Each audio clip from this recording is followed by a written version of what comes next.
আজকে রান্না করব শসা দিয়ে চিংড়ি। এই যে পেঁয়াজ মরিচ ভেজে নিয়েছি, শসা সেদ্ধ করে নিয়েছি। এই যে ছোটো চিংড়িতে রান্না করব।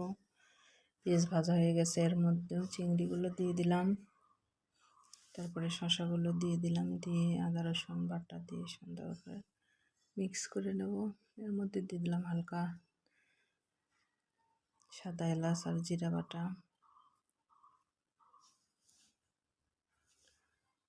যে সুন্দর করে রান্না করে নিলাম, হয়ে গেছে। উপর দিয়ে একটু ধনিয়া পাতা দিয়ে দিলাম।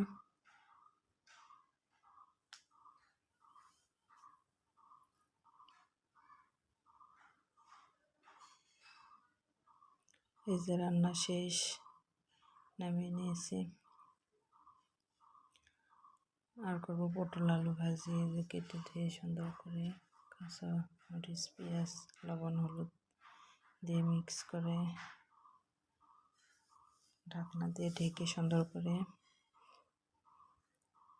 সিদ্ধ করে নিয়ে তারপরে ভাজি করব। ভাজিটা নরম রাখবো। যে উপরে দিয়ে হালকা ধনিয়া পাতা দিয়ে দিলাম।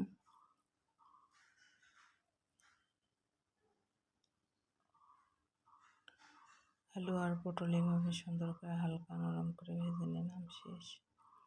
রান্না করবো তেলাপিয়া মাছ ভর্তা। এই যে শুধু মাছ তেলে ভেজে নিয়েছি, নিয়ে যে পেঁয়াজ মরিচ টেলে নিলাম, সব মাছ ভেজে উঠে নিয়েছি। সুন্দর করে কাটা ছাড়িয়ে নিয়ে পেঁয়াজ মরিচ ডলে যে মাছগুলো হাতে মাখায় ভর্তা করব। তেলাপিয়া মাছ এইভাবে যে কোনো মাছ ভর্তা করা যায়, অনেক ভালো লাগে।